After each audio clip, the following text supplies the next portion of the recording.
रामपुर और आजमगढ़ उपचुनाव जीतने के बाद बीजेपी सपागढ़ को अपना किला बनाने में जुट गई है। मुख्यमंत्री योगी आदित्यनाथ ने दोनों ही जिलों को प्राथमिकता में रखते हुए यहां चल रही विकास परियोजनाओं की शासन स्तर से समीक्षा निर्देश दिए हैं। मुख्यमंत्री कार्यालय की सीधी नजर होगी इन सभी परियोजनाओं पर। इस पर प्लानिंग शुरू हो गई है। बता दें कि कैबिनेट बैठक में योगी ने आजमगढ़ और रामपुर लोकसभा उपचुनाव में भाजपा की अभूतपूर्व जीत की चर्चा करते हुए स्थानीय जनता के प्रति आभार जताया और सभी विभागों को दोनों जनपदों से संबंधित विकास परियोजनाओं की समीक्षा करने के निर्देश दिए।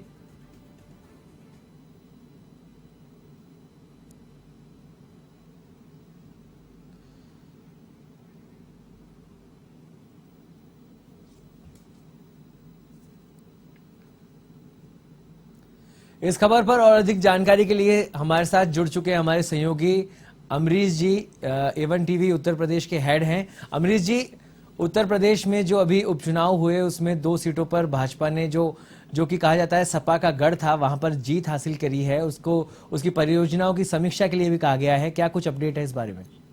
लेकिन निश्चित तौर पर सौरभ, जिस तरीके से लंबे समय से रामपुर में और आजमगढ़ में समाजवादी पार्टी सरकार काबिज थी, ये कहें कि समाजवादी पार्टी के जो बड़े शीर्ष नेता थे, वो चाहे मुलायम सिंह यादव हो या अखिलेश यादव हो, लंबे समय से वहां काबिज थे। और रामपुर की बात करें, जो कि आजम खान का गढ़ भी माना जाता है।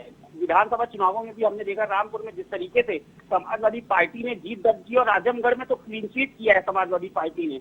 उसके दृष्टिगत देखा जाए तो लोकसभा उपचुनाव में अखिलेश यादव एक भी बार रामपुर या आजमगढ़ में लोकसभा उपचुनाव में गए भी नहीं। लेकिन जिस तरीके से ताल ठोक रही थी भारतीय जनता पार्टी लंबे समय से, क्योंकि 1999 के बाद दूसरे ऐसे नेता आजम खान हुए थे जिन्होंने 2019 के लोकसभा चुनाव में जीत हासिल की थी। मुख्तार अब्बास नकवी बड़े नेता है भारतीय जनता पार्टी के, वर्तमान में मंत्री भी हैं। लेकिन इस बार जिस तरीके से घनश्याम लोधी ने किला भेदा है समाजवादी पार्टी का, जो कि लंबे समय से आजम खान के सहयोगी भी रहे हैं, लेकिन आसिम रजा जिनको उन्होंने इस बार लोकसभा उपचुनाव में पटकनी दी है, उसको देखते हुए लगता है कि इस बार सरकार जो है वो निश्चित ही एक बड़ी मंशा में, क्योंकि 100 दिन के कार्यों की समीक्षा बैठक में मुख्यमंत्री योगी आदित्यनाथ ने आजमगढ़ और रामपुर लोकसभा उपचुनाव में भाजपा की अभूतपूर्व जीत की चर्चा करते हुए स्थानीय जनता के प्रति आभार तो जताया ही है, साथ ही साथ उन्होंने ये भी कहा है कि जनता के भरोसे पर खरा उतरना होगा। सीएम ने निर्देश भी दिया है कि सभी विभाग इन दोनों जनपदों से संबंधित विकास परियोजनाओं की समीक्षा कर लें और कोई भी प्रस्ताव जो है वो लंबित ना रहे। मुख्यमंत्री कार्यालय द्वारा भी इन क्षेत्रों में संचालित व लंबित विकास परियोजनाओं की समीक्षा की जाएगी। इसके साथ ही साथ आजमगढ़ का जो हरिहरपुर है वो भी काफी समय से शास्त्रीय संगीत में वहां का जो घराना है वो समृद्ध विरासत का जिक्र करते हुए सीएम ने कहा है कि 600 से अधिक वर्ष पुराना घराना है। ऐसे में संगीत जगत के लब्ध प्रतिष्ठित लोगों से परामर्श कर उनकी मंथन रूप कला संगीत साधकों के हित में भी यहाँ के लिए आवश्यक प्रस्ताव जो है वो तैयार किए जाएं। इसी तरह बिलासपुर यानी रामपुर में चीनी मिल का जो सौंदर्यीकरण का कार्य है उसको भी यथाशीघ्र किया जाए।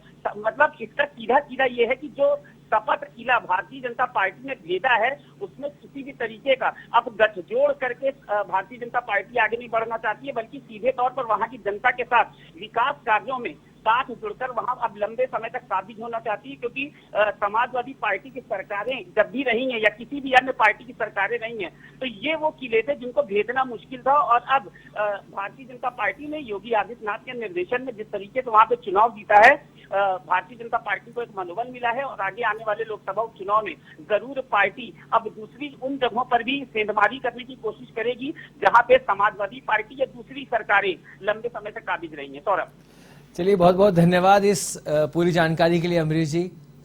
बढ़ते हैं अगली खबर की